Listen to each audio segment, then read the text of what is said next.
start talking. Okay.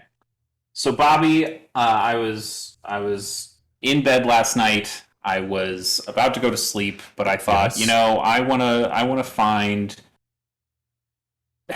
I watched this. I watched this Japanese What drama were you show. watching? What were you watching? I wasn't actually watching it. I was remembering something that I had watched before, Okay. which was this police drama. Well, dramas are strong. It's a comedy. A Japanese police comedy that was quite funny and I enjoyed. And I was like, oh, I should watch more live action Japanese television shows. Wouldn't that be fun? How would you ever have all the anime? Yeah, well, the funny thing is they made an anime out of that show because it's actually all based on a manga. Anyway, that part doesn't matter.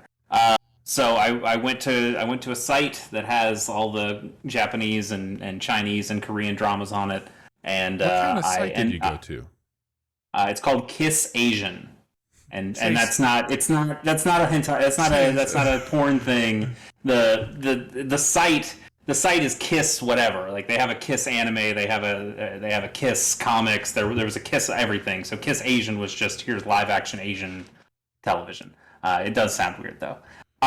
Anyway, I found out accidentally. Again, I was not searching for this, but I just found because I was looking at You popular. sound like me at age 13 talking to my parents about some questionable floppy disks that I had stuck underneath a questionable location. The good news is it's not pornography. It's much worse than that. It's more anime.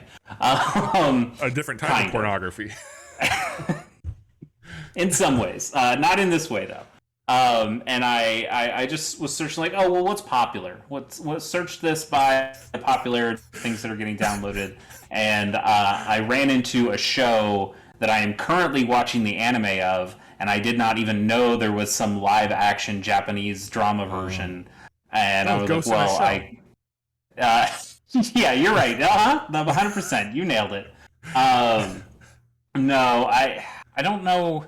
Let me check real quick. Is this one of the ones that's on Bobby's list of potential anime that he might have to talk about? Because that would just be a problem. It's not. Good news. Good news, Bobby. It's not. This one's not. Okay. And I'll make sure not to add it. It's called Kagi Asama Love is War.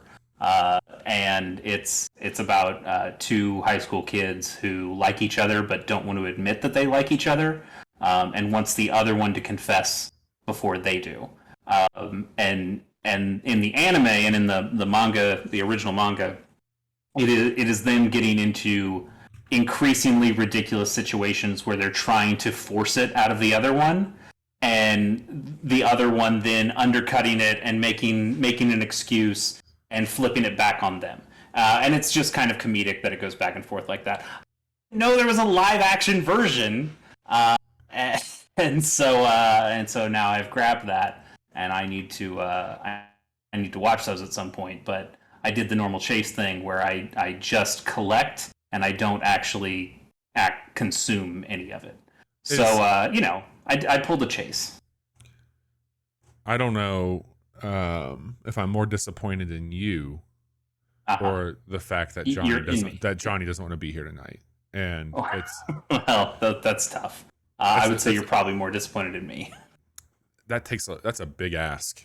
I mean, that's a big ask. It's very on brand for you, and I think that tonight's show will highlight a lot of our own brands, and we've got there's some very on brand things tonight for both of us. I think we're going to be talking through. This is a deep dive that Johnny was supposed to lead, but he decided that he didn't want to do that tonight, so we're going to take care of it and run the show for him, and it'll be a great time. We'll make fun of him. I've already added more to the Be Nice to Johnny fun this evening. Oh, did you? And look for any oh my goodness, you did. Bobby, I didn't want to say it, but I was so close to having enough money again. I figured somebody was, and Johnny will have to explain to you all why it's going to cost more. So, I mean, I certainly wasn't going to pay for it tonight, but I was getting there. I was so close to getting there. Yep. It was going to be a great occasion, but now it's basically impossible. It's how I want it to be. Okay, So fair enough. We are going to do a deep dive in the back half of the episode where we're going to talk a little bit about our DLC preferences and some of our favorite moments in DLC history. But before that, we're going to talk to you about quite a few games. There's been a lot of things that have been happening. Chase has a mystery game tonight, which I can't wait to hear about. He's promised me a very small update on Digimon. I think that we're going to talk a little bit about Destiny, Hard Space Shipbreaker, Floppy Nights, Apico, V Rising. A lot of cool stuff tonight. So get cozy, hang out. We've got a big show for you. And we're going to get right to it with just Chase and I again talking about the video games. Are we good on audio? Should I check that, by the way? Always, all of this stuff looks like it's working, but I think let's give it a test. Let's give it a quick test. This stuff looks like it's working, but I think let's give it a test. You sound good. I heard me. I sound good. Everything's good. Everything's good. We're here. Great. Audio. It's going to be a great show. It's going to be a great show. Johnny's not here. Our audio's working. Not here. How could it be anything less than everything is working out great? All right, let me start. Like you said, I finished Digimon Story Cyber Sleuth Hacker's Memory. It's fine. It's fine. It's done. Now you can get ready for even more Digimon, and we're all happy to hear that. Digimon Survive is in late July, I think. Yep. So I've got a bit of a reprieve, except not really a reprieve. I've been rewatching the Digimon anime, but that's neither here nor there. But that's it. That's all I'm gonna say. It was fine. It was a fine. It was a thing. It was okay. But I'm glad I did it. Let's move on. I'm glad that you did do it as well. But once I finish Digimon, it's only right for me to go right back to Pokemon. Right? That's the only. He hates these mons. I really just oscillate between the two, don't I? Yes. I played another Pokemon ROM hack. I was interested in trying out a new one and seeing what it's about. It's called Pokemon GS Chronicles. And what's the GS stand for? Gold and Silver. Huh. Which gives you a real hint at what this thing is. Mm-hmm. So this is a hack of Pokemon Fire Red, which is a Game Boy Advance game. But it is it is definitely a remake of Gold and Silver. And they did make an actual remake of Gold and Silver, but that was on the DS. And I think this is super interesting that this is a Game Boy Advance version of a remake of a game that never showed up on Game Boy Advance. So you haven't seen Johto this way before. I think they might have taken some of the assets from the DS game and brought them down a little bit to work on a GBA. Nice. But it seems like there's a lot of work that was put in to make this game work. But honestly, I think this thing is really cool. And there's also a lot of really cool quality of life things to it. And a lot of new things that you wouldn't have gotten in that Heart Gold Soul Silver remake. And I quite like it. So I'm only... Who's your main? I'm on the third gym, or I'm about to go into the third gym. I picked Cyndaquil, because I just like picking fire starters. I'm actually kind of regretting that, because I didn't realize that you can get some other Pokemon very early. Oh. And I found one of my favorite fire Pokemon to use, Houndour. I was going to ask if it was Houndour. That's the one. That's the one. So in normal Gold and Silver, original Gold and Silver, you wouldn't get that until you got all the way to Kanto. I think it's right outside of Celadon City. Yeah. Like that Pokemon is so far away in the game, you'll never have it. But in here, it's in like the third route. And I'm like, oh shit, that's a Houndour. Holy shit, that's one of my favorite Pokemon ever. Deserves a third evolution? I don't think it gets a third evolution, but this game does have Mega Evolutions, and Mega Houndoom exists, so I think you can get Mega Houndoom in this game.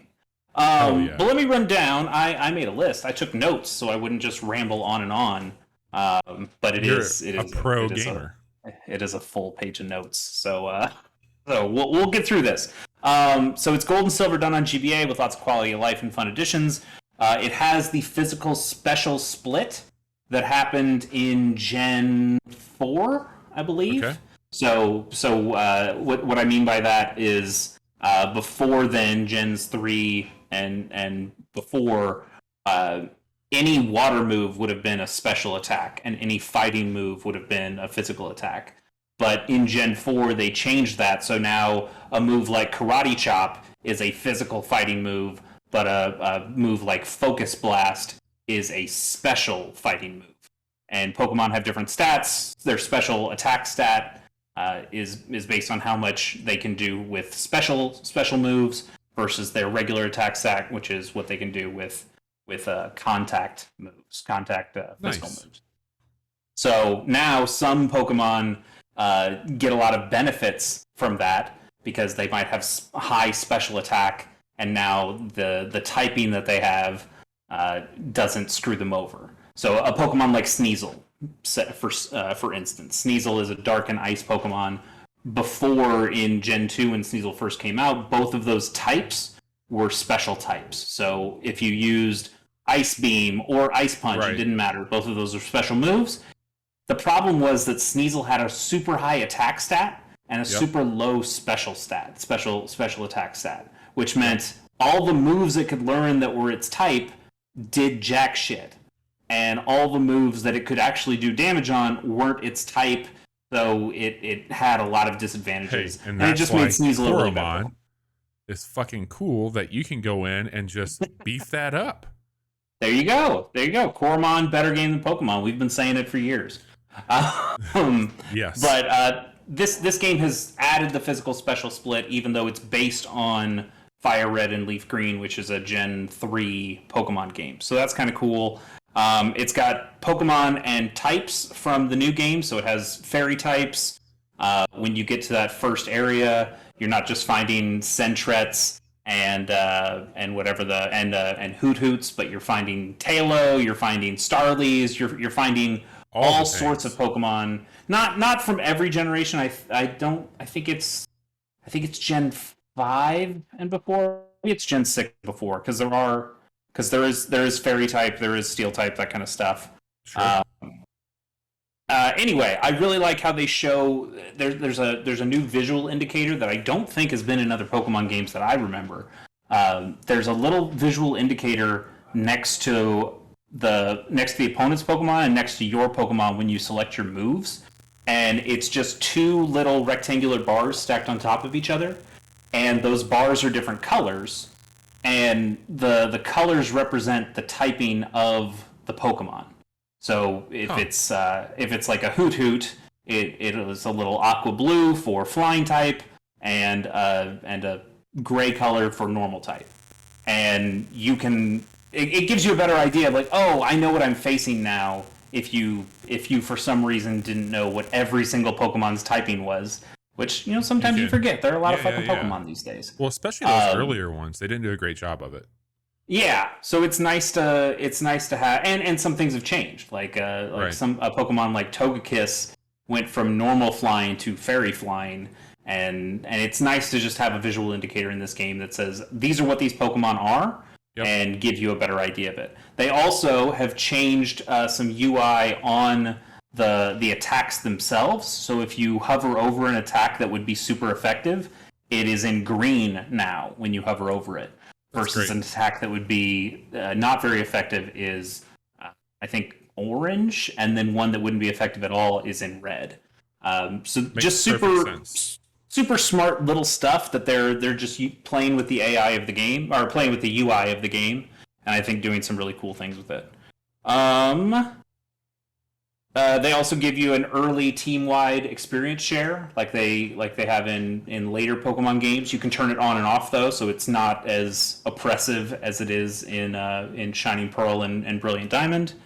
And that's just a nice little addition. You also get experience when you catch Pokemon. I can't remember when they added that in. Was that Sun and Moon, maybe?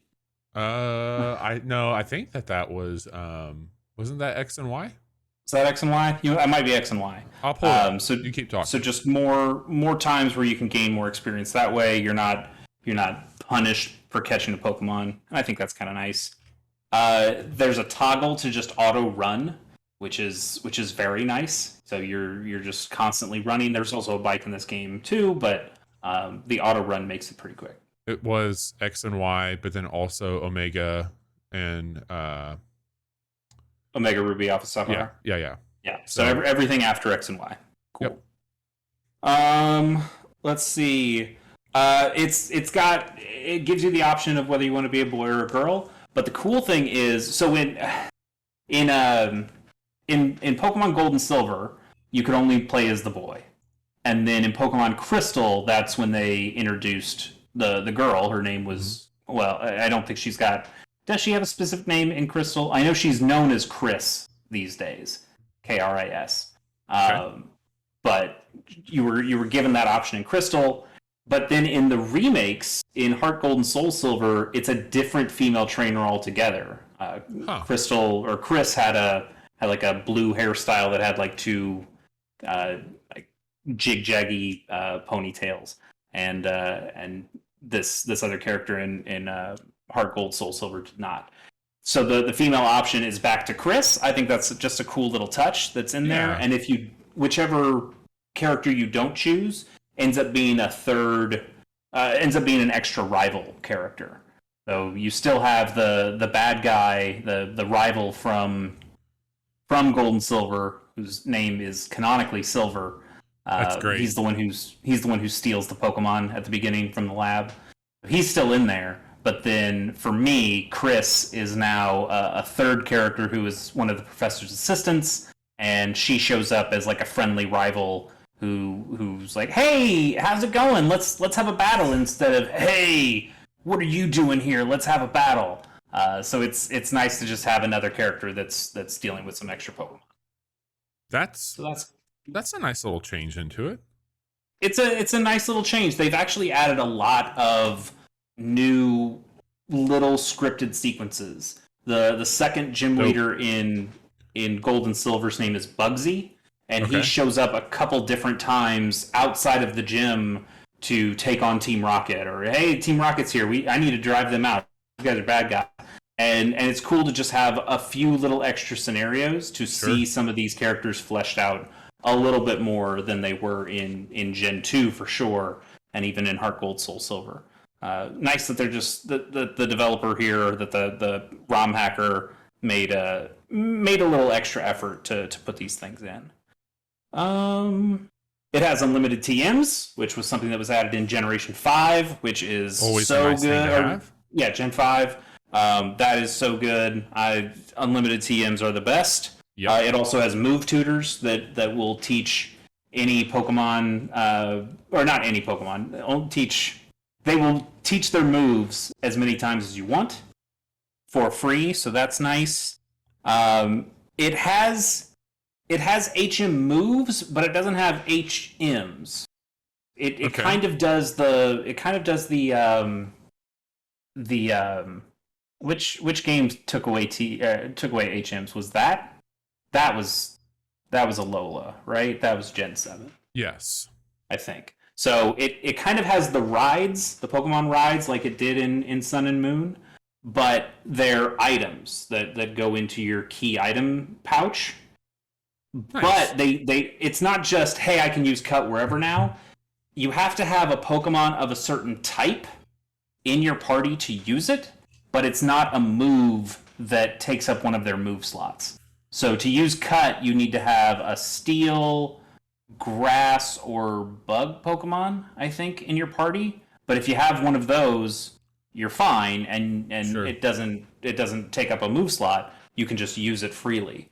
And I think that's a more interesting way to do it, where you still have a little bit of strategy. Hey, I need to construct a team that is able to use Cut, but I don't need to have Cut as a shitty attack that I have on my team that is wasting a slot.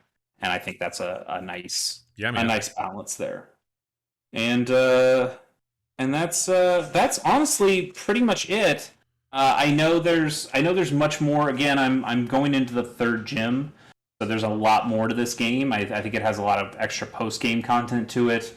I know it has mega evolutions, and I'm interested to see more about how that stuff gets integrated.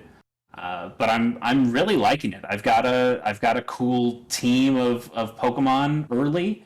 Because this is a ROM hack, they usually change the way some evolutions work. So now I think you only need to level up an Onix when they're wearing a metal coat to be able to evolve it into a Steelix, so you don't have the trade evolution problem. that you would with some other Pokemon. I know for Alakazam, it levels up with a Twisted Spoon as Kadabra to change to an Alakazam. So just some nice touches because, hey, this is a ROM hack. You're probably playing this alone and you're not going to be able to connect to other games. I think it has a lot of smart stuff to it, and I'm really, really liking it. And I'm also loving playing it on an emulator because I can just speed up the game anytime I want, and it's very convenient. It's extremely convenient. Pokemon GS Chronicles, you're emulating that on your analog pocket? No. Apparently Johnny can, but for whatever reason, it is not working. It's not that it's not working on my pocket. It's not working on my EverDrive that has my ROMs on it. It's not working on the cartridge. When you're not recording the show, you have a lot of time to get those things ready to go. So, I mean, who's the sucker here? You or him? I've tried many times. I've tried deleting that and putting it back on. I've tried getting older versions. It just doesn't want to work for whatever reason. So I'm playing this on my laptop and it's just fine there. I can hook up my Nintendo Switch Pro controller and it plays great. So that's perfectly good. Let's see. I've been playing. I wasn't going to, but then I remembered. Hey, there's a new Destiny season that starts this week, dude. So I sincerely think I am done with Destiny. I have not touched hardly anything after buying it. I know. I think I'm done. You've been done before, and then you'll come back for whatever reason when I don't even tell you to. I think I'm done. I think I'm done this time. I'm going to say I don't see a reason at the moment for you to come back for this one. I'm incredibly early, but I think it's going to be a solid DLC. It's got a couple of cool things. They brought back the Trespasser sidearm from Destiny 1, which is the RoboCop gun. It's a really cool gun. Which is pretty good. I do want to say, it feels a little bit weird talking about video game guns after we've just had yet another school shooting, and that's shitty. I understand, but I hope you also understand that these are the pew pew space guns, and sometimes that's just nice, and I don't necessarily think shooting an alien in Destiny is the same thing as promoting gun culture in America. My nephew turns 5 on Monday, and he has asked me multiple times about Transformers, which I don't fucking know much about them. And they're robots in disguise. I know that much. He's also a big Lego kid, and all right. I've had my brother asking me like, hey, what color Transformer did you get him? I'm like, dude, I'm not telling you. You'll see on Monday. He's like, because he's very peculiar about this. But then today, when I was talking to my brother, they were asking me, do the Transformers have guns? And I was like, I don't think so. I don't believe so. Because I got them like for a younger age bracket. But let me go take a look. Thankfully, they did not. But the fact that like, those are things that and those are laser pew pew guns too. That's why I brought that up. Right. And it's a weird time, and everyone's even more sensitive right now than normal. But also, we've been in this country enough. We know that another one's probably statistically on the way. But anyway, I appreciate you bringing that up. It's just a situation where like it just feels weird talking about video game guns. And we also ask ourselves like, what do we or don't we talk about on the show?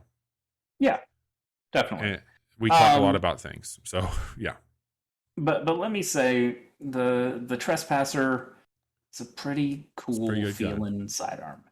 Feels great. They've made some upgrades to it from its Destiny 1 version. I think it's probably the best it's ever been, and it's the seasonal one. So you get it as soon as you start, and it's great. It's really good. Yeah. They brought back the Leviathan. You remember the Leviathan? That was the big ship. The big ship that Callus was on. That was the first raid in Destiny 2. So that ship has anchored itself on the moon.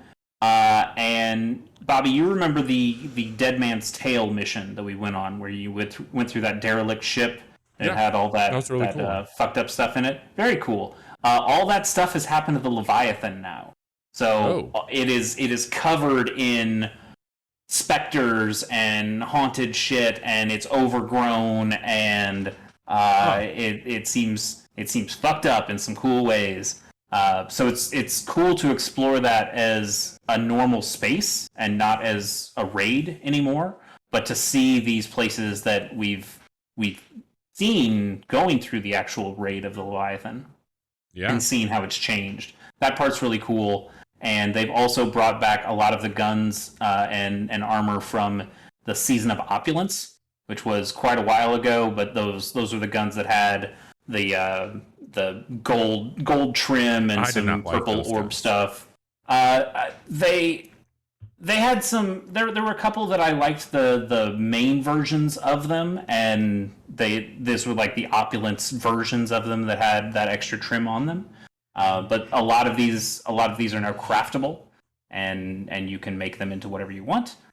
One of my favorite submachine guns was the Mida mini tool, and in Opulence they made the Callus mini tool, which is basically the same thing, and that one is craftable now. So I'm looking forward to taking a trip through one of my old favorites, and building it just for me.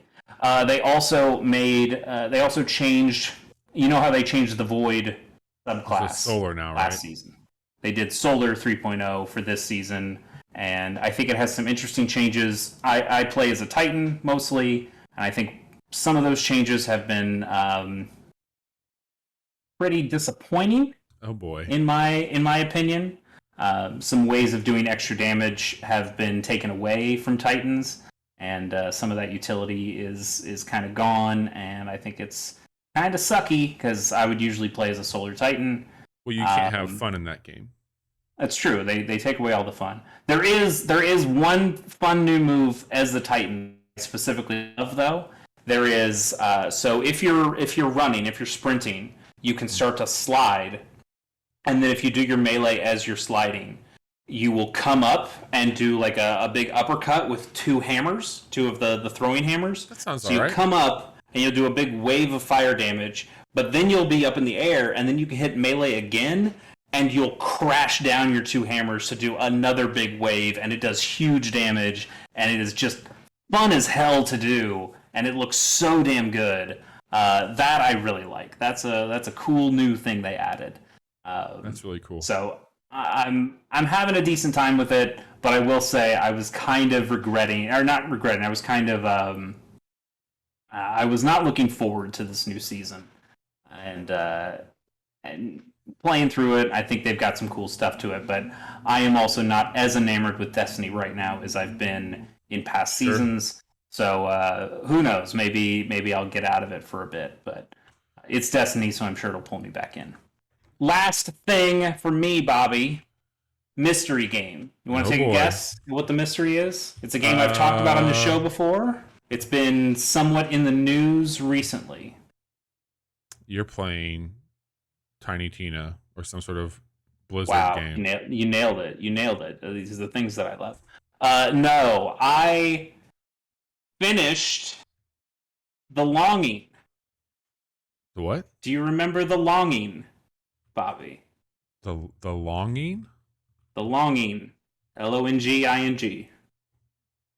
No. This was the game about the little shade who you are underground, and there is a king that says, "Wake me up in 400 days." Oh, yeah. Yeah, that one. Well, guess what, Bobby? It's been 400 days since we last talked about The Longing. What?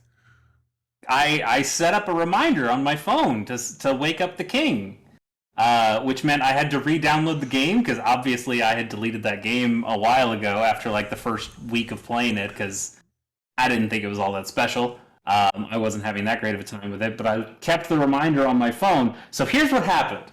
The reminder goes off on my phone, says, "Hey, you need to wake up the king in The Longing." And I went, "Oh shit, I do need to do that." So I immediately went to my Switch. I had to re-download the game. That's fine. And then I open it, and the game goes, "Hey, wait a minute." Actually, okay, I don't think I had to re-download the game. Now that I think about it, I think it was just on the system because this wouldn't have worked the other way. So when I load up the game, it had to go through an update. That's what it was. Had to go through an update. I go through the update. That's fine. And then I get into the game, and it's starting to tick down. I see how much time it is, and it says like 2 minutes. 2 minutes until it's ready, until it's done, until I'm supposed to wake up the king. And I'm not sure what happens here. I'm not sure if I need to physically wake up the king or if something just happens at this time and I need to be there for it when it happens. Sure. So I'm like, oh shit, 2 minutes. Okay, I got 2 minutes left. I can get there. And the game goes, hey, I see what you're trying to pull. You've been changing the time on us. You've changed the internal clock on your Switch. And that's a no-no. You can't do that shit. Oh, and no. I went, no, what are you talking about? I haven't done that. And then I remembered, of course you did. You played all that Animal Crossing where you time traveled all the fucking time. It's just that you haven't played the longing since you did that to know. And the game says, okay, you know what? Everybody makes mistakes. You can fix this by hitting the A button 200 times. And then we'll absolve you of that guilt. Oh my god. And I look at the clock, and it's like, yeah, you got 2 minutes left, buddy. And I'm like, oh shit. So now I'm just pounding on my Switch, and like, I need to get past these 200 clicks as fast as I can. No. So I'm just tapping away. I'm tapping away. I finally get done. There's still a decent amount of time left. There's like a minute and a half, minute 15 seconds. And it goes, okay, well, now you need to close the game and open the game back up again, and don't do that again. I gotta close the game, goddamn! So I close the game immediately, and I open it back up, and I get back in there, and thankfully I left the game at the throne room. I'm right next to the king, so I'm not anywhere in this weird underground space where I'd have to very slowly get the shade to come back to the spot that I needed to be in. I was just right there, and it's got like 10 seconds left on the clock. I'm like, oh my goodness, I made it.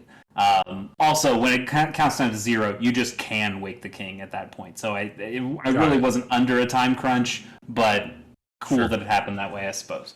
So it goes, okay, do you want to wake up the king?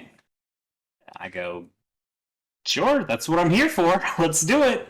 And things kind of crumble around, and the king breaks free from the stalactites that are holding them, that are attached to his crown in the cave. And he breaks through, and he says like, hey, thanks for waking me up. Your reward is that I'm going to destroy the entire world, and you'll never have to wait on anything ever again, because you and I are going to be the only things left in this nothingness. And the screen goes black, and it gives you a few little lines of story, and then it says your longing is over. And I went, huh, that's kind of interesting.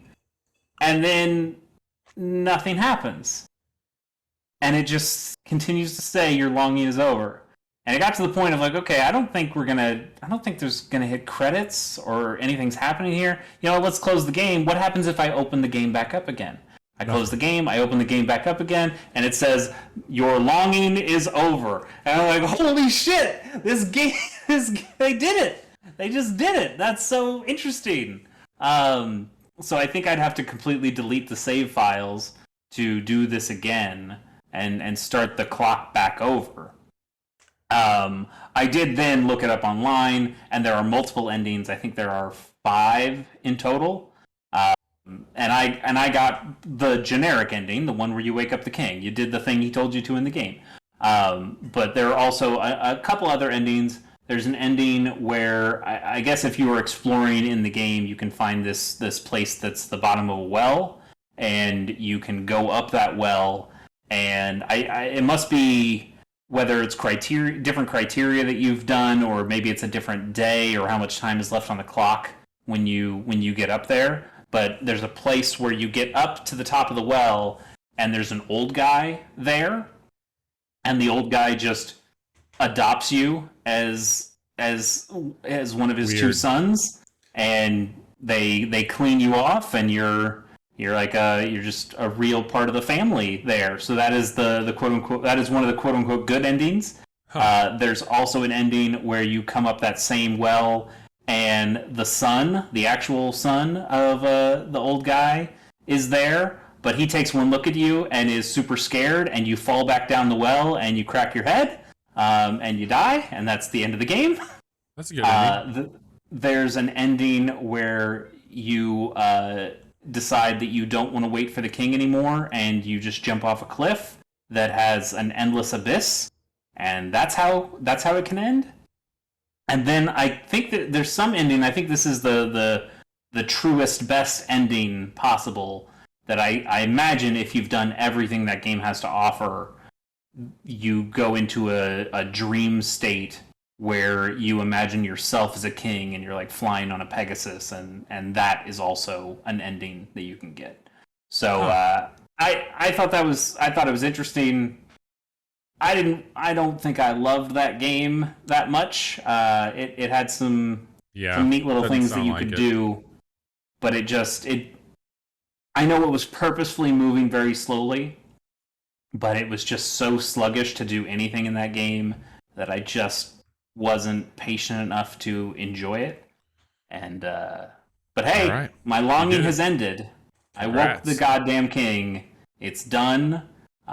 And I guess I'm glad I went and saw it that way, and it was kind of fun.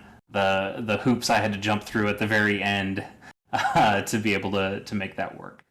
So I thought I would give you my final update on the longing. Glad you did. My longing is over. Your longing is over. Bobby, what have you been playing? I've been playing a lot, Chase. I will do my best to work through this stuff here at a click. Johnny was going to talk. I mentioned last week V Rising, and I've put a lot more time into that game since we last spoke. I was going to let Johnny talk about it because he's been enjoying it. We're supposed to stream it Friday night. I'm going to be streaming that game Friday night with or without Johnny. And that will be a really good time. That game rules. I could see how you would say at a glance, oh, this is just isometric Valheim, but it does a lot of really cool shit. Who would say such a thing? One of the things that I really appreciate about it is you are managing a blood source in the game. Like, you have to use blood to heal yourself, and there's other things, blood essence, that you need to build with. But as you whittle away on creatures, bystanders, or enemies, at a certain point, you get the notification to feed. And if you do that, after the word feed, there's a percentage. So when you see your blood orb, it's like really dirty looking blood. And if there's an archer, or if there's a warrior, or if there's a bear, or just a human servant, the percentage represents what level of their blood you're going to get. And if you hover over that, going all the way to 100%, it's going to have buffs, boons, and abilities that you will get depending on the percentage of blood you have of that type of person. So, like, let's say that you were going for more melee combat versus range combat, or you wanted to be faster at cutting down trees and mining, you would maybe want to get your blood back to where it needed to be at that level. And there's different things you get based off of like 10%, 30%, etc. And that's so is it different levels of blood, or is it different types of blood? Both. Okay. So it's like, oh, you've got 50%. You've got 50% bear blood now, so you're as strong as a bear. You can do whatever you can punch shit. Yep. Versus, okay, now you got 17% of a human. But you also have to use your blood to heal yourself, and so if you're doing that, and there's things that you have as like a consumable that just fills that back up, but it makes your blood like zero, nothing, neutral. Yeah. Okay. So let's say that you're fighting people and you're like needing to heal. You have to start to ask yourself, do I want to sacrifice? I'm at 40% warrior blood. You're losing buffs by taking heals. Interesting. Can you keep multiple kinds of blood at the same time, or just one? It swaps it out. Okay. So it goes, okay, you went from your 50% bear blood to, okay, you 1% you fed on a archer. human, so now you're, okay, gotcha. Interesting. And it's a cool little mechanic. Okay. The other thing is that there's shape-shifting in it. So if you want to traverse more, you can turn into a wolf. And the nice thing about that is when you're a wolf, other wolves won't attack you, other animals won't attack Classic you. vampire thing. They're always turning into wolves. That's why they call them vampires. Vampire wolves. Yeah. But the crafting is really cool. I like it quite a bit. And that game's taken off. Like, there's been large concurrent players on Steam. It's very positive. It's in early access. Cool shit there. So V Rising, I was going to let Johnny update on that, but that's the weekly update. Tune in Friday night to watch that live. Is Valheim getting an update at some point? They're doing. Has there been? I haven't kept up on that. Yeah, they just introduced the Mistlands, which was the long promised biome. With that, there's a bunch of new shit. I put like 200 plus hours into that game, and I was like, you're gonna lose everything because they're gonna do like a server type thing, or that's gonna change. So I don't know if that's the case or not. I was just in my head like telling myself that. So I can't imagine they would do that. That would be. I mean, Satisfactory did it. Hard Space, the game I'm ready to talk about, has done it a handful of times. But was Valheim still in early access, or was that the game and now they're adding stuff to it? No. It's still early access for sure. Okay, interesting. So I'm kind of like pumping the brakes there, and we'll talk a little bit about that now as I talk about Hard Space Shipbreaker, a game that I adore, and we've talked about it on the show before quite a bit actually. You streamed it a number of times. Yep, it just hit 1.0, and a brief history in time here. This game started off as a sandbox. You have your shipyard where you're dismantling ships. You have a furnace, you have a processor, and you have a barge, and you're just kind of figuring out what parts need to go where. Fast forward to today, which I think they've had like a 2-year run almost, close to 2 years for early access on this game. They've got a full voice acting crew. There is 3 acts in the game now. There's a complete narrative line. And what I want to highlight really quick is a game that would just be kind of like, this is a sim, like a space destruction sim, like it kind of looks that way. This game has a lot to say about labor and labor laws, and it's very relevant, I think, to what we've been seeing in the news for big corporations where there's people wanting to form unions.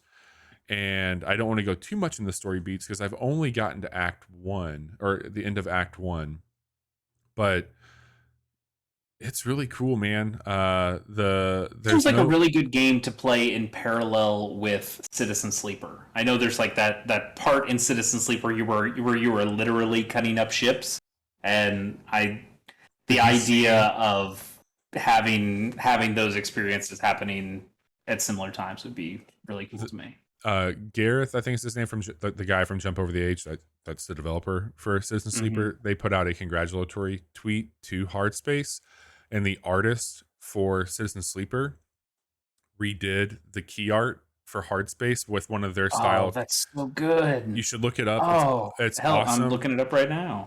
And it's that shot of the cutter using the laser gun on the side of a ship. They redid it to make it look like it was out of Citizen Sleeper. Funny you bring that up. It's very, very good. That has been a game that I first started playing in conjunction to Satisfactory, which was a game about building up and having all the scrap and waste. And then it was just really weird to be playing a game where you were left with it. I think that game has a lot to say. I can tell you right now, it will be one of my favorite things that comes out this year. It's been one of my favorite things for a few years now, but now that I can officially put it on a list, it will absolutely be on one. We're going to stream that game Monday night, and maybe for a couple Mondays. It'll be a very laid back stream where you can watch me try not to hurt myself, but also like Chase and I can just riff and talk because it's one of those games. So I love the way that game feels. The physics of that game are astounding. It's got an amazing soundtrack, and the story. I'm just impressed that they put a story in a game that probably didn't even at one point in time think to have one, which is really cool. So Hard Space Shipbreaker.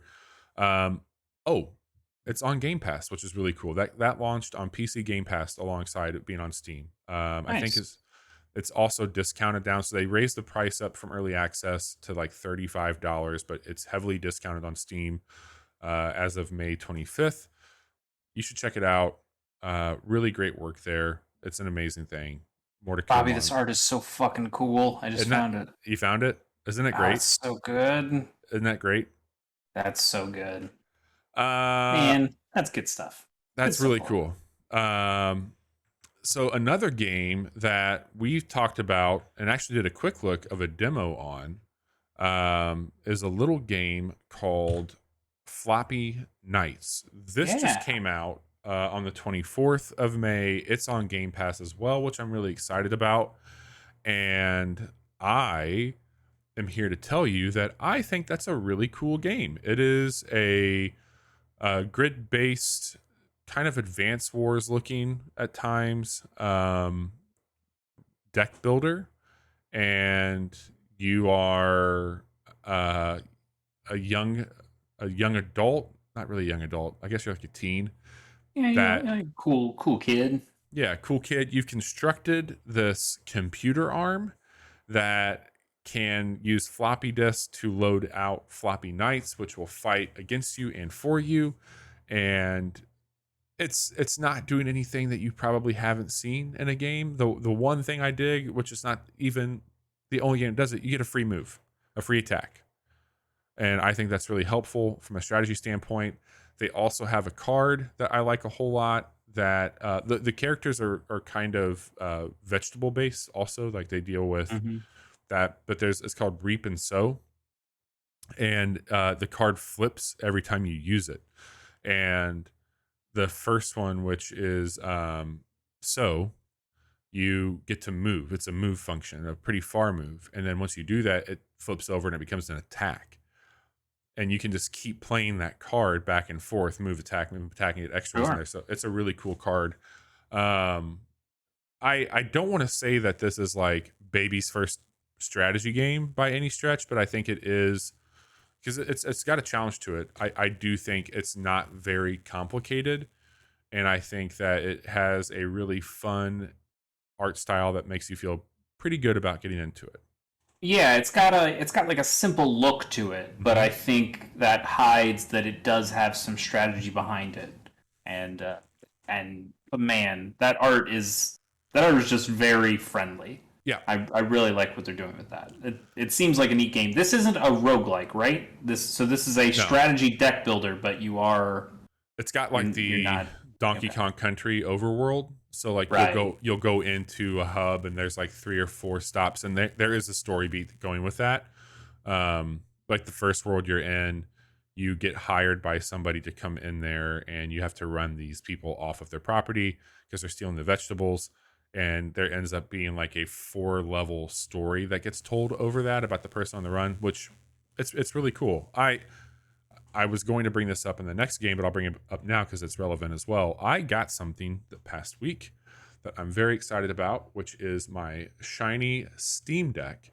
And I am playing this game exclusively via the cloud streaming through Game Pass on here, and it's been awesome. It's great. It works wonderful. I've enjoyed it immensely playing the game that way. I loaded it up once on my PC just as like when it came out, and I got that save there, and I can bounce back and forth between my installed version here and on my Steam Deck, and it's been a lot of fun. I'm so jealous. Chase, the last time you and I hung out on Twitch, what night was that? Monday? Monday. Okay. Since Monday, actually, since like right after we wrapped up the stream Monday, I've put about 8 hours into a game called Apco. 8? 8. Damn, that's some Digimon Cyber Sleuth time. Yeah. Well, I saw an update on that. You said you put 8 hours into the Intellivision Amico? Yes. Oh, interesting. Yes. Okay. Oh, cool. No. Did you get Tommy to come and talk to you? I got Tommy. Apico came out on Apico came out on May 20th. which was I think also like World B Day. Oh, okay. I forgot what this was, and then I saw one screenshot, and I went, "Oh, I remembered exactly what this was." We learned of this at the end of one of our quick looks that right after we were done recording one of our quick looks, we caught on to this. Yeah. God damn it! This game is fucking awesome. I'm thoroughly enjoying my time with it. This is of course you are. Yeah. It's different. It's a little different than those other ones. So this is it's a beekeeping survival simulator. Apparently, I didn't even know this. There was a mod. So I haven't played a lot of Minecrafts for probably the better part of a decade at this point in time. But they've added a lot to that game, and one of the things they added into Minecraft was bees. And somebody made a mod, I think it's called like the Forest of Bees or something like that, for Minecraft, that this game is kind of based off this mod. And this is a very chilled out, very laid back game where you end up on these islands and you are now you can cut down trees, you can bust up stones, and you can build little homes or huts or whatever you want to call them. But the whole thing about this game is that you are learning about bees, and you are going to end up breeding bees. You're going to be harvesting honey. You're going to then take all those things that you've been getting and then sell it to people in the area. So it's like Stardew Valley in some ways. It's just very pleasant, and I am so hooked on what it's doing. It's got some amazing quality of life stuff from like menu systems and how you can snap grids and all this other shit. But all that to say, this tiny little developer, which I think is like TN Engineers or something like that, they made a version for the Steam Deck that's compatible. And so I've played this all but maybe 20 minutes on my Steam Deck, and it's been a perfect fucking game to have on there. And there's some really wild stuff that you're doing. So there's different colored beehives, and there's all these different breeds of bees, but each of these bees has, traits that you can start to uncover. Like, so you need to craft microscopes. And as you're doing that, you're learning more about the behaviors and the patterns of these bees. And then you can start to do crossbreeding. And as you're doing crossbreeding of the bees, that's also opening up some stuff from Animal Crossing that was a big deal, which was like the flowers, because the pollination aspect of it. Sure. So depending on what bee... What's the that? Developer is TN, the letters TN Engineers. T Engineers, yes. Yeah. But you start to do this stuff where it's like, all right, well, that bee likes this and this bee likes that. If you get their honey, you're going to be able to extract seeds from the honey. And in doing that, you're going to get hybrid flowers that you can plant, which gets more bees in the area. There's different biomes you can go into. There's like a towns board where somebody's like, hey, I want a common bee that's nocturnal. Well, those bees by their nature are not nocturnal bees. There are nocturnal bees. So you have to figure out what bee is nocturnal. Then you have to figure out how to craft out, the right environment to have a queen come in and then have offspring that would inherit those traits and make a common bee that is nocturnal. Kind of interesting. That kind of reminds me of potion craft that you talked about before, where people come in and have these specific needs that require you to try out different combinations of things. The other thing about this game is it is multiplayer, which is cool. I have not played with anybody else, but I could see there being a lot of fun to be had there. I get it. Oh, they are full of bee puns. One of them that I like a whole lot. How could they not? I know. So VSync, which is like a frame rate thing that you can get on PCs. Sure. Yeah. It's B-Sync on this game. Is it now? Wow. Yeah. That's very clever. Does anyone tell you to buzz off? I have not had that happen yet, but one of the cool things about this game is that you just have a hammer to undo, like, break down shit that you've made. You can take a hammer to any of the NPCs in the game and just move them where you want them to be. So, like, if you wanted to have an NPC near where you were at because they are buying, selling, whatever to save you some trips. You can do that, which funny little thing they do. That is kind of silly. I like that. I think that we are going to quick look this game for sure, and I don't know where I'll stream it, but it's a really really cool game, and I'm very much into it. It's $20. The developer is there was one weird thing I ran into. So the Steam Deck is running. He's like basically made a version of this game for Linux, or they've made it for Linux. I don't want to assume anything here. And the cloud save through Steam, the way that that's set up for this, it doesn't recognize the Linux version of it. And I got onto like the Steam forum posts, and I was just like, hey, this is what's going on. And they're like, oh, I'm sorry, I thought that this was just kind of like pointing the save directory that way Steam does. Like, I'll look into it. There is like, you can load in a version. So on the Steam Deck, you can change compatibility stuff with cloud saves, and it just makes the game the PC version, because the UI has been done in a way that works really well for this. So I could play it that way and be very fine. It'd be okay. But I like the way it looks for the Steam Deck version, and I've just decided that even for the quick look, like I can just capture it off here if I want to, and this is the way I want to play it. Well, it's nice that the developer is catering to you 1% Steam Deck fucks. I know. Once I become one of those people, then I'm going to be very glad you did that. Yeah. If I play this game, I suppose. I think I really do think that you would like it. The idea of it being very chill, and because the thing I hate most in these kinds of games, or whenever they put you on a clock, that's why something like Don't Starve is, despite how much I love Clay, Don't Starve is maybe one of my nightmare games. I just do not like anything about it. But something that's a little bit more laid back. I mean, I played all of Forager, and that game I think has a lot in common from at the very least from a visual standpoint, but also that top down, that cutting down, material gathering, crafting stuff. It seems all right. I don't love crafting games as much anymore, but this one has an interesting thing with the bees that it might be worth checking out. One thing I look forward to the quick. Yeah.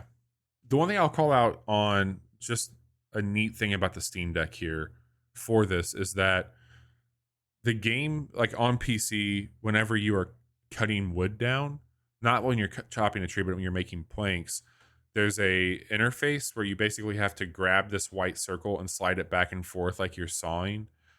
There's things that you get later on in the game that will like automate that for you, but it's a bit tedious, and I think by nature it's a bit tedious. On the Steam Deck, even playing with the controllers, there's those two pads that are mouse pads on this. And as I'm playing, this isn't going to translate well for those listening to the show. Whenever that menu comes up, I just take my thumb and go back and forth really quick on that. Okay. It's so awesome, and it like that alone makes me want to play it here versus with my mouse, like sliding my mouse back and forth. Sure. It's just a more natural way to come down, chop the wood, and then get back to it. It's been really great, really nice. Great. I mean, as to bring it back to Destiny slightly, that is still the thing I probably hate the most about Destiny is the on console. It still gives you that cursor, and that cursor moves so fucking slowly. Yeah, and it's just a pain in the ass. And I'm sure PC players don't have a problem at all with that anymore. But it is not. I think it's a cop out way to have navigation of UI. It just doesn't feel very good, but it feels fine enough that nobody's going to make that big of a stink about it. I just think it kind of sucks. So like it'll default for any game that would like support both a controller and a mouse and keyboard on here. It's going to default to the controller, but there's a Steam, like it's just called Steam. It's like a home button over on the left. If you hold that button down, it automatically brings a mouse up on any game. Oh, okay. And so nice. if you are in a menu where it's like, this would be easier for me to just use a mouse, like you can just hold that button down, use your thumb really quick, and when you let go of it, you're back to this controller only, which is pretty neat. Nice. So I talked about Hard Spaceship Breaker v Rising, talked a little bit about Floppy Nights, and then I've lost myself to being a beekeeper in Apico. And I'm really, really, really liking that game a whole hell of a lot. Nice. Yeah. So Chase, this is a deep dive episode, and we tested out a new format with the last one where we talked about midnight launches.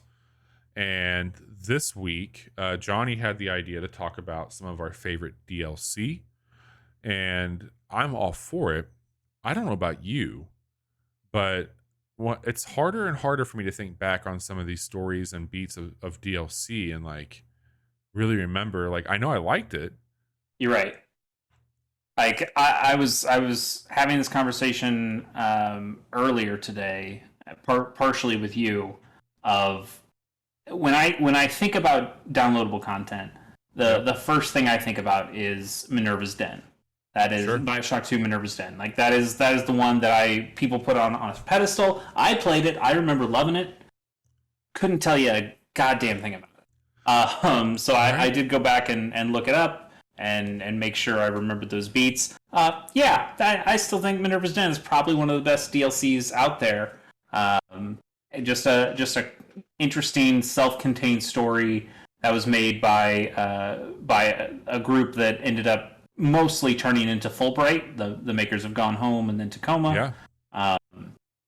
It's a really good DLC. I don't want to spoil the story stuff, but it has some interesting ties into Rapture and BioShock 1 and 2.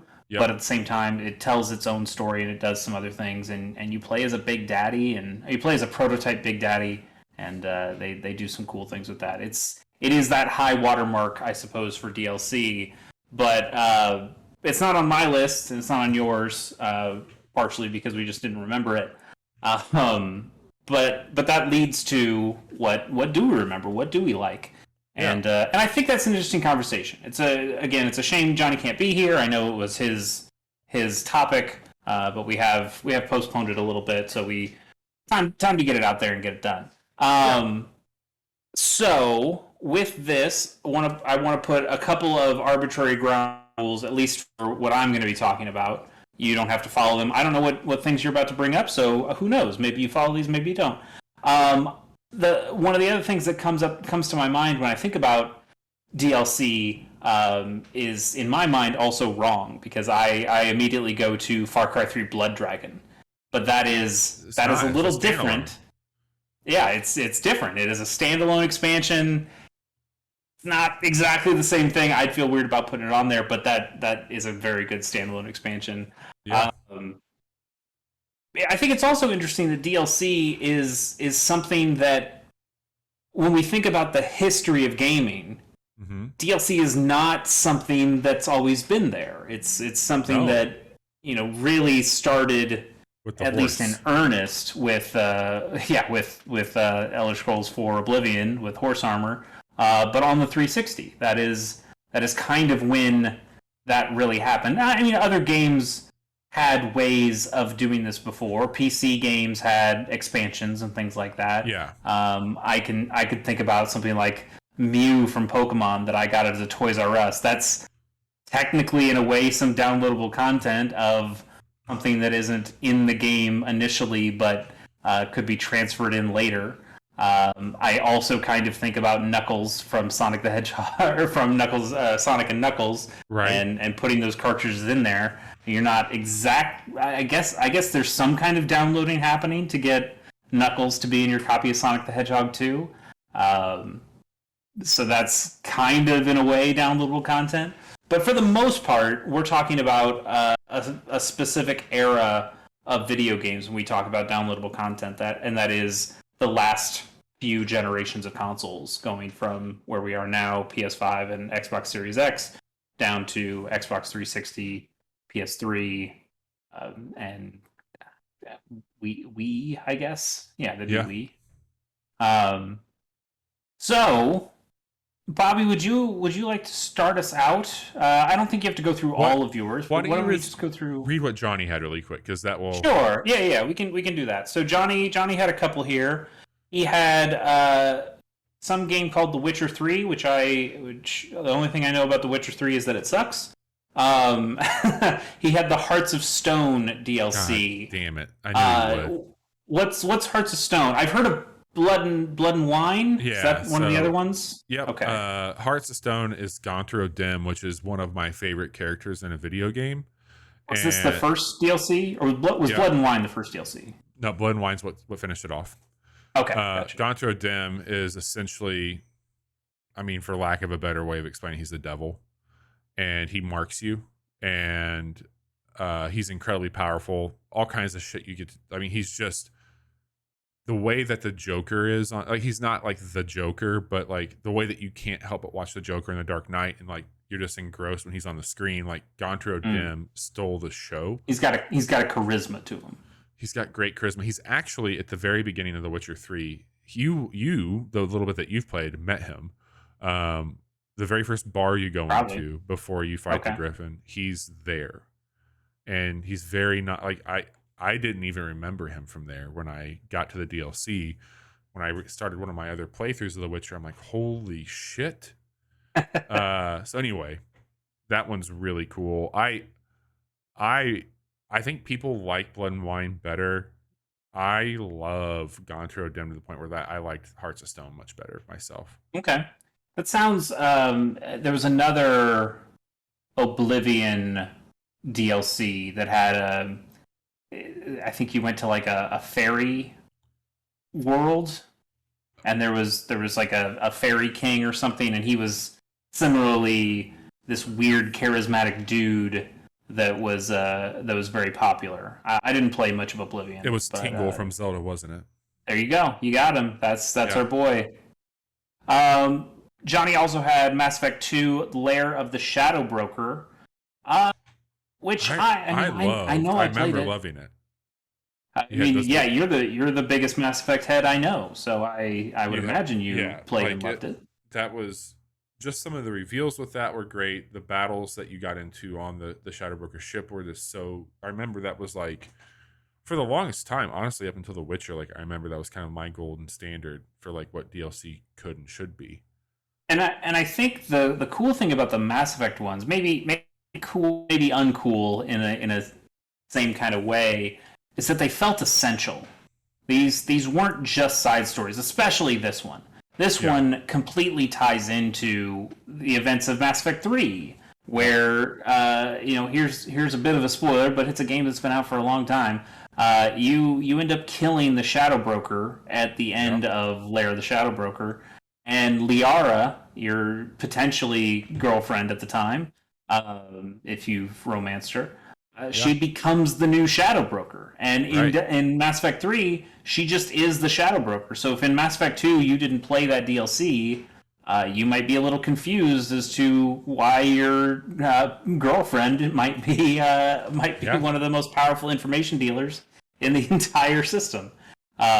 Which is kind of interesting. I know the Leviathan DLC, also from Mass Effect 2, is supposed to have, and I know I played it, I just don't remember anything about it.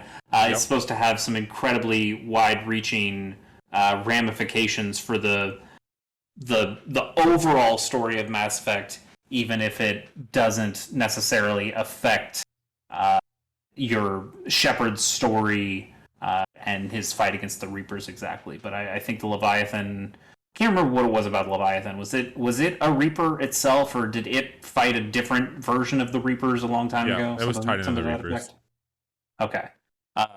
I just remember that being another DLC they talked about. Was that the one that also got lost? Yeah, that one's not. I don't believe that one's in the pack. Legendary edition? Yeah. Okay.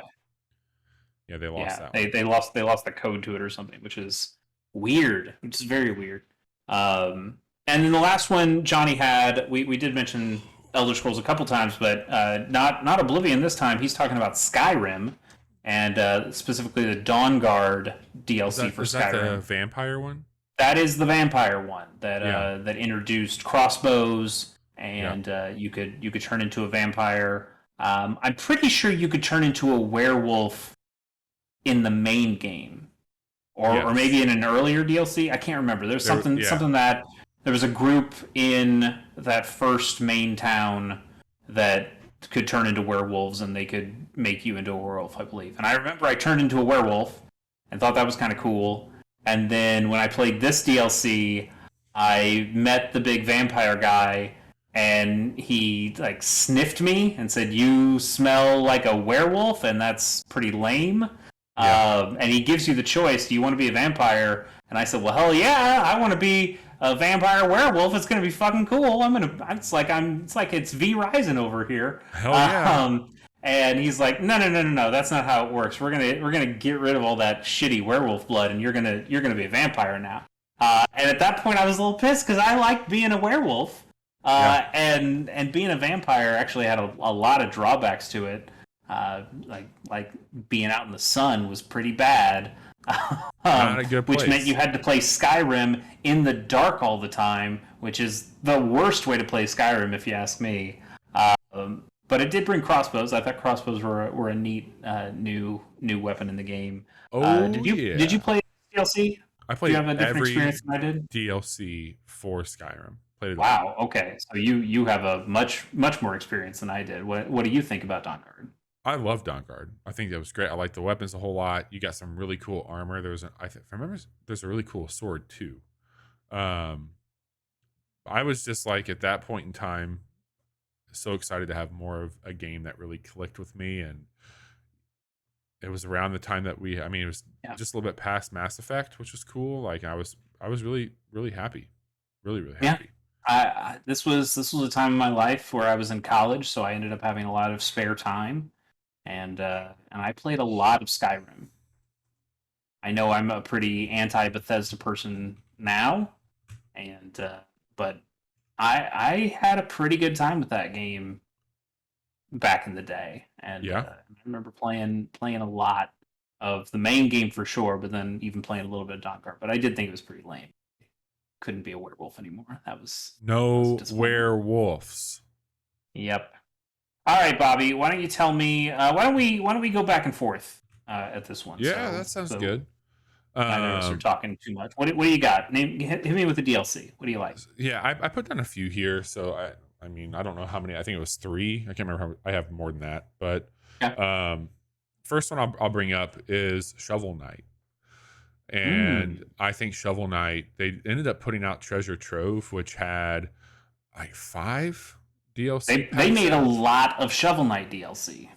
But the DLC was really cool because you got to play as the enemies, which I thought was really neat. And it changed up the gameplay completely, and you got to know a little bit more about these dumb bosses. But like, do you have a favorite knight?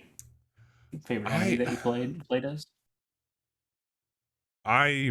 I go back and forth between Plague Knight and Spectre Knight on these. Those are two I really like. If I'm not mistaken, I think it was Plague Knight that had the more like heartbreaking origins of like why they are the way that they are. But that's just like, I know that we can say that Yacht Club maybe like they spent a little too much time with Shovel Knight, and like we want to see what else they can do. Yeah. But I think that this is a really cool DLC pack, and buying the Treasure Trove bundle, you get a lot of very good value DLC there. Really well done stuff. Yeah.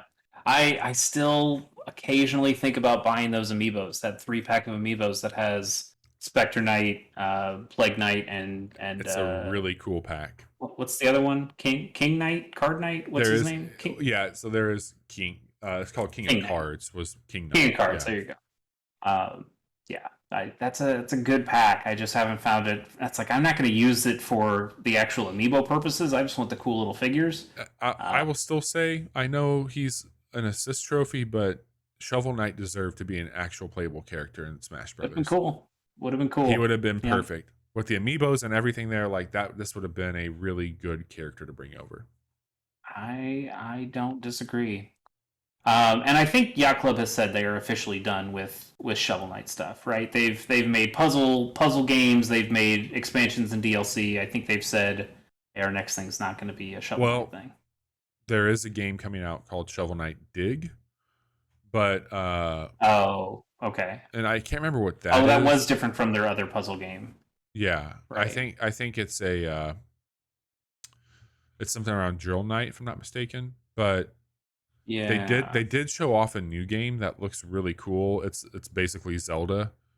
It's called Mina, I think, Mina, the Howler, and it looks really slick. I Okay. believe this was fully funded on Kickstarter. Um, Yeah. it looks That's looking familiar. it looks like Zelda. It looks like A Link to the Past with more pixel graphics. Sure. Um, very, very, very much into it. And I think, yeah, Cyber Shadow. They put out Cyber Shadow, and that was on Game Pass as well. This was like a Ninja Gaiden Yep. clone, but It looks really good. Like the graphics look awesome. not I don't my know if it's shit. my kind of game. Yeah, Looks exactly. awesome though. But yeah, Yacht Yep. Club, they got a style, man. They know what they're doing. They do. They make pretty good stuff. I'll go. Bobby, I'm a big fan of a game called Sound Shapes that I played I've a heard lot you on talk the about Vita. that. It also came to PlayStation 3 and then PlayStation 4 eventually. It's just I love it. These little platforming levels that are music based. You are collecting different notes that then play as you continue going through the different screens. And then it had some really strong uh, level design tools for players that just you could make some really cool things. I tried to recreate Woodman's stage from Mega Man 2, and I think I did a pretty Whoa. good job. I had a fun time um, playing around with that stuff. It's one of the only times I've been really big into user generated content like that. And Soundshape's got a number of DLCs. A lot of them were little packs of mostly sounds. Here's extra sounds that you can make for your different music things. Here's like an 80s synthesizer pack. Here's whatever packs, piano sounds, that kind of stuff. But the one big DLC they put out was called the Car Pack, and Car? Like CAR? car Like, okay. car. Yep, they added 2 cars to the game. One of them's like a really fast sports car, and the other one is like it's got a skull on it. It's got bike Nice. tires, and it can climb walls, and so you'd use them for 2 different purposes there. But they created new ways of playing. You'd get your little sound shape dude, and you just kind of bounce into it the same way you would like a metal slug tank, I guess. So you could play as jump in the car, and then you could jump off of it. Yoshi would also be another one, I guess you could say. Sure.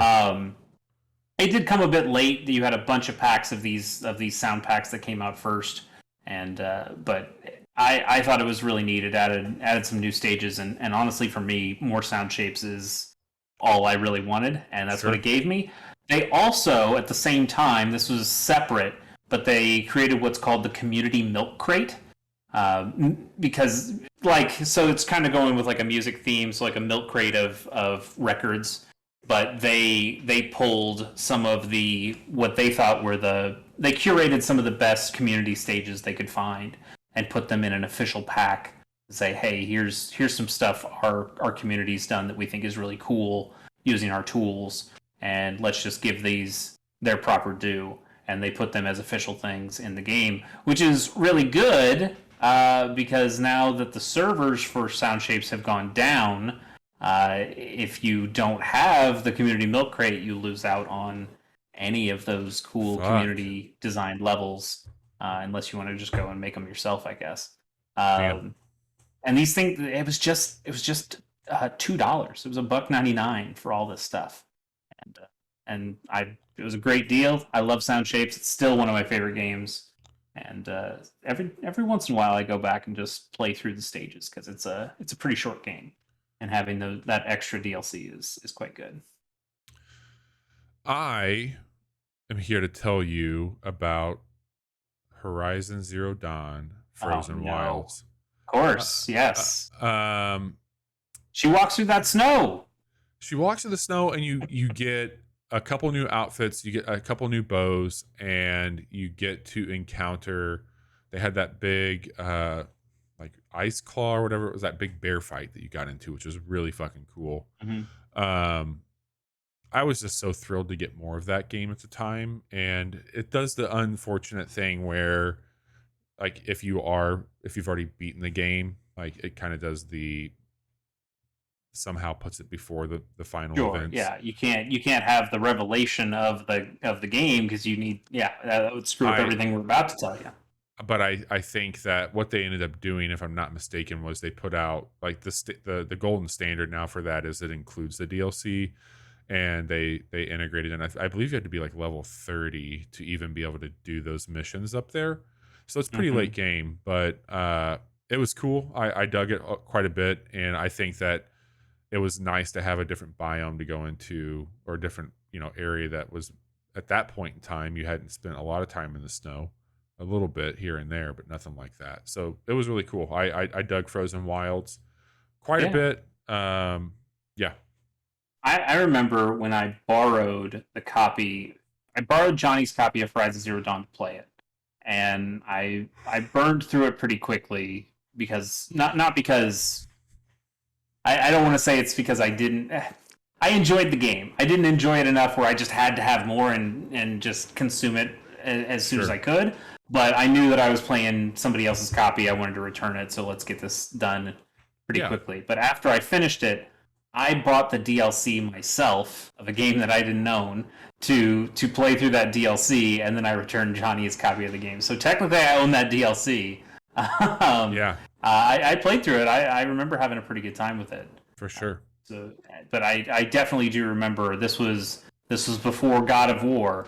But the idea, this was the game I remember people pointing to and going, look at the way she walks through that snow, and the way that the snow reacts, and then like a memory foam mattress that like is holding that shape. You're seeing the tracks that she goes through, and you 100%. could even kind of track enemies and by looking at prints in the snow, which is kind of cool. That was a cool thing. Agreed. Bobby, I'm going to talk about Borderlands, but I need you to know this is pre-Tiny Tina Borderlands. Bullshit. You're talking about Tiny Tina. I'm not. This is Borderlands 1. This is the third Borderlands DLC that came out for Borderlands 1. This was the salad days before Tiny Tina was even a blink in her weird explosive father's eye. I have no idea what the lore about Tiny Tina, and I don't want to know. So this was the third Borderlands DLC. The first DLC was the Zombie Island of Dr. Ned. It was fine, but it took you to a new space, and it was a completely separate area from the main game. I don't think it had any vehicles. It didn't have any fast travel, and it was kind of it was okay. It just felt like a very gimmicky area because it was all zombie themed. Right. It actually reminded me a lot of some of the Fallout 3 DLC that came out around that time. The Operation Anchorage and the Pit specifically. Yep. That there was like Undead Nightmare. Undead Nightmare was a little bit different because that was taking place in the same open world. Yeah. Whereas what Fallout 3 and what the Zombie Island were doing is like, okay, we know this is a big open world and you could have all these different options available to you. So we're going to punt that away and say, actually, you're in this new space and we can very much control what you're doing in this new space. And I guess that helped them make a DLC that wasn't so... they didn't have to think about as many things that way. And I can understand that, but it did lead to some pretty boring DLCs. The second DLC for Borderlands was Mad Moxie's Underdome Riot, and that was just a horde mode, and it was fine. It was fine as a horde mode, but it just didn't feel it didn't feel significant at all, and that was kind of disappointing. But this is the first one that really felt like it mattered. It had the Crimson Lance involved, which was the big enemy from the original Borderlands. So it felt like you were doing something that mattered, that had characters who made a difference. There was a big new enemy type, a mech-powered Devastator that the Crimson Lance was using. So this was a big new enemy type that you had to deal with. They increased the level cap of the game, which was nice. They added some new vehicles. There was a new rarity of gear. They added pearlescent pearlescent items to the game. So that was even higher than their legendary exotic guns. But then most importantly to me, it added their first raid boss, Flomarax the Invincible, this big giant crab monster. And he was a lot of fun to fight, and more importantly, he was fun to cheese. This was a time, still in college, I had a number of friends who played Borderlands, and we were able to get groups together to play through, one, that DLC, but then we would grind a lot on Cromarax, that raid boss fight. It was a lot of fun. I played as I played as Lilith. What the hell was her class? The Siren? The Sirens. Thank you. Jesus. Yeah. I literally have forgotten everything possible about Borderlands, and I'm living clean these days. But yes, I played as the Siren Lilith, which meant I could just go invisible whenever I wanted to. So I was the person who was healing people and keeping us in the fight as we would get through. There was a spot, though, very early. I think they fixed it eventually, but there was a spot like right off the cliff where you could duck down and you couldn't be hit by anything, and you could just pop up, take a few shots, and then pop back down, and you could always keep somebody alive that way, and would make sure the team wouldn't wipe, and that was a good time. But he just spewed loot out of his head when he died, and it was very cool to go through that big fight, and then you had this kind of quiet moment where everyone's just looking on the ground and going, "Oh, these are greens. That's a blue. I don't care about that. Ooh, here's an orange. And looking at it, it's like, oh, I already have one of these. Do you have one of these? Okay, then you can take that one." And all this horse trading that people were doing at the end, because it's just wall to wall loot on the ground, and having people pick through that stuff. It was a good time. I enjoyed that DLC quite a bit. And then Borderlands 2 came out and was fine. And then I think once we got into the Borderlands 2 DLCs, it really started to lose me. Yep. And then Borderlands 3 came out and everything went bad. I just got that game. Bad. Borderlands 3? It's free on Epic. Yeah, good. Yeah, well, that's probably still too much, but... what else do you got, Bobby? I'm gonna do 2 because they're my final 2. I'm just gonna wrap them up. Sure. The one that I will start with first is Mario and Rabbids. So they added DLC where you could play as Donkey Kong, and it added some more levels into it and some new mechanics there with that. And I thought that was really cool. I've not played War of the Chosen for XCOM 2. I haven't played XCOM 2, but I think that this was a pretty big DLC for that game. And yeah, like that one like radically changes. So I've only it's a little bit like XCOM 1's DLC as well, where it integrates into the full game. Yep. So you're not really playing the game. You're not really playing a separate thing of extra DLC. It is, here's all this stuff, so the next time you run a game of XCOM or XCOM 2, it has all that stuff in it. I think when I played XCOM 2, it had the War of the Chosen stuff already integrated in there, so I'm a little fuzzy on what it adds versus what was in the original game. Yeah, that came as for Mario and Rabbids. It was a season pass, and they added in like new weapons, like the pixel pack that you could get. There's some other shit. Very cool stuff. Very good game. I've kind of thought about bringing that game on to Monday nights. I love that game. I wouldn't throw you out. We do have another one of those coming sometime this year, right? Supposed to be this year. I think that one gets the silent bump, though. Maybe. I think it wouldn't be bad to refresh ourselves on that style of game before the new one comes out. The last thing I want to talk about is controversial, I think, because a lot of people did not like this, but I rather enjoyed Fallout 4, and I really liked Far Harbor. And Far Harbor... I have heard people say they like Far Harbor.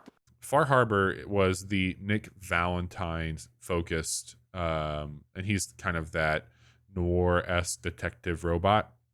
And I also just like saying Far Harbor. It's Far Harbor.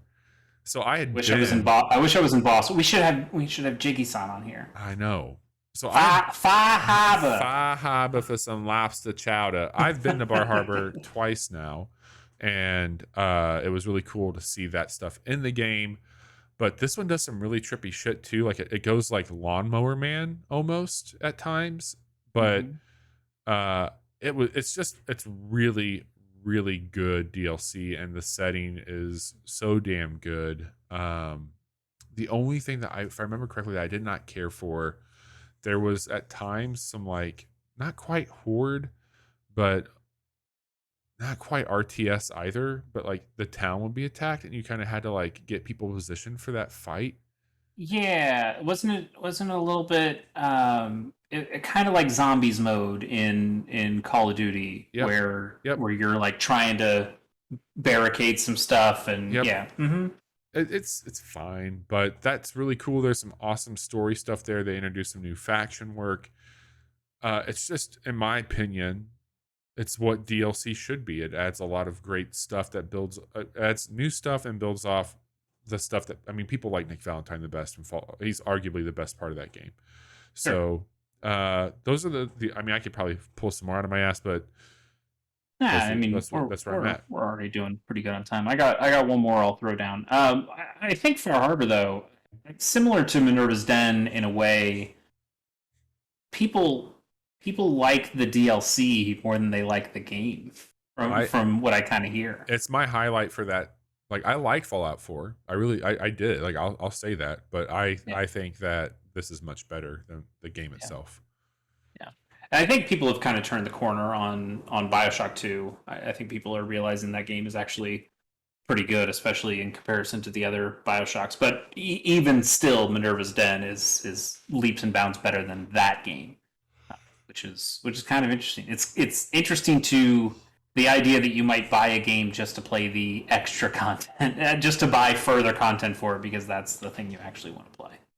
I'll finish it with this, Bobby, and this is, yes, this is going to be a bit of a plug, but also it's just true, and it's kind of the reason I want to play it anyway, and that it's turned into a plug, in that Steamworld Heist, the Outsider DLC, is one I really enjoyed. They added a new character named the Outsider. Let me pull up my notes. I don't know if I remember that. So the character's called Fen, F-E-N. They've got like a red bandana around them. Okay. And they've got a mechanic that when they kill enemies, they gain a charge that can then be used to either heal or do extra powerful damaging shots. It adds a bunch of new missions. It adds a bunch of new guns. There's a harpoon gun, which is pretty cool. There's a gun called the Killing Joke, because Batman? Yeah, absolutely off Batman. That's the SteamWorld people are nothing if not referential to the things that they like. The Killing Joke, though, it's a pistol that pierces characters and cover and does area damage on hit, but it also has friendly fire. So it's this very damaging pistol, but it's quite good. But if you don't use it the right way, you could really screw yourself. And it also has a gun called the Great Balls O Flailer that shoots multiple metal flail balls, like the spiked balls that bounce around and do a bunch of damage that way. It's a pretty neat extra helping of content on a game that I already quite love. And it's stuff that I think you can get pretty early in the game on your run. It's just, hey, here's this outsider mission. You can take it. You can get this extra robot on your team, and this extra character is actually quite good. And I'm looking forward. The reason it's a plug is that I'm looking forward to playing with the Outsider DLC and playing some SteamWorld Heist on my YouTube channel, Chasey K Plays, because that's going to be the next game I play for that channel. So I haven't started playing it yet. I haven't recorded anything quite yet, but probably in the next couple weeks, I would imagine I'll start putting up episodes of me playing through that. It's one of my favorite turn-based strategy games, and I'm looking forward to showing people why that is. So funny you say that. I'm looking right now on Steam at SteamWorld Heist on my Steam Deck, and a lot of Steam. That game, for anybody listening, is currently on sale 75% off on Steam. Ooh. And you can get every single SteamWorld game for like they've got it deeply discounted for like $30. You get everything, but you can get the game itself for $3.74, and the Outsider. This ends on May 30th, by the way. You can get that That's DLC very soon. If you're listening to this on Friday, you only got a couple days left. Yeah, so. it's they missed the mark here though. It's 68% off. I know. Nice. It's not very nice at all. So it goes down from $79.92 to $25.47 to get everything from them. And everything includes SteamWorld Dig 1 and 2, SteamWorld Heist, and Gilgamesh, and SteamWorld Quest, and Gilgamesh. It's everything. Plus all the DLCs for that. Cool. I think I might pick up SteamWorld Heist for sure. Because everything by them is, well, not everything. I think everything. It's all deck verified, by the way. Nice. Is that includes the gunk, of course. How can I forget the gunk? Oh, I don't know if the gunk's on here or not. I think it's just the Steamworld. Okay. I don't think that's. Yeah, I imagine the pack that's on sale is Steamworld, but I was wondering if the gunk works on the Steam Deck. Well, it does via xCloud. Okay, gotcha. So I could play that way if I wanted to. Sure. Okay. This was fun. DLC's cool. I think it's a bad rap, but there's some cool stuff there for sure. Let me. Yeah, I mean, we pulled out a couple of good examples. There are definitely bad examples. We mentioned Horse Armor earlier. Yeah. I'm a huge Fire Emblem fan, and despite me purchasing all that DLC that Nintendo puts out, none of it is worth the price. I would tell you don't do that, but I'm a sucker for that stuff, so I just do it anyway. Nintendo used to just not do DLC at all, and I think now they're kind of some of the worst ones about it in terms of stuff you get for the money. Yeah. Yeah, DLC is a weird thing, and it turns. We've also turned into a weird world. Yeah, that's easy to say. Weird West, weird world. To like we're getting so many free to play games now that have all these cosmetics, so it feels like everything is DLC on a free game now. Yeah, and so we're just at a weird time where you can certainly pay anybody to get a little bit of extra content in anything. Agreed. Yeah. So Chase, let's wrap up here to talk a little bit about where you can find us. Follow the link there. It's also in our show notes at thecasualhour.com, at the Casual Hour. This week, Monday night, we had a really fun stream where we talked about the play date and showed off a lot of the stuff from the season and some side-loaded things there. You should go back and watch that on YouTube and or Twitch. We have a quick look that went up on Tuesday for an early access game called The Iron Oath that I rather like quite a bit. But as we talked about with early access, it's one of those things where how far down the rabbit hole do you go before 1.0 hits? Tonight, we did end up getting through the deep dive episode on DLC. Tomorrow morning, a very painful quick look at Trek to Yomi. And as we teased out, Friday night, V-Rising, definitely with Bobby, maybe with Bobby and Johnny. Some more to come there, and we will keep you all updated wherever you use social media. Chase, the Gamer on the Go, tell me about that. Yeah, Gamers on the Go is another podcast I do. Sometimes Bobby shows up. He showed up for the last episode that we did on Always the Playdate. Happy to be there. And I'm happy to have you. But our last episode was on that very same Playdate that Bobby and I showed off on Monday.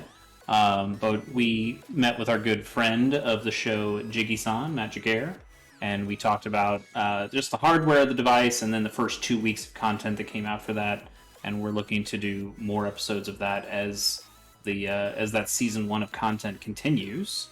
But in the meantime, who knows? Maybe there'll be other episodes of Gamers on the Go coming out about different topics. You can find all that at gamersonthego.com. And then also, I plugged it earlier, but I've got a YouTube channel, Chase K Plays on YouTube, where I play kind of whatever video games. At the moment, I've played through Super Robot Wars X, and most recently, Johnny and I did a Pokemon Shining Pearl Nuzlocke run that went quite well. We had a good time with, and the next game in that will be Steamworld Heist. Looking forward to getting started on that, because it really is one of my favorite games ever, and more people should know about it. I agree with you. They absolutely should. So Chase, that's going to do it for us tonight. Thank you for picking up the pieces here tonight, getting us through it. Also, a lot of tough shit going on in the world. There's a lot of great resources out there to help you navigate it. Our show's probably not one of those, but if you need to be pointed into it, hit us up. We'll get you the right place.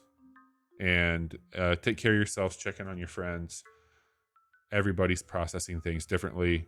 It's hard to be empathetic when you're tired and angry, but it's one of those things where we got to remind ourselves to do it. So appreciate everybody. Thanks for coming in and disconnecting with us. We appreciate you and your support. We will be back Friday night with some vampires. So we'll talk to you then.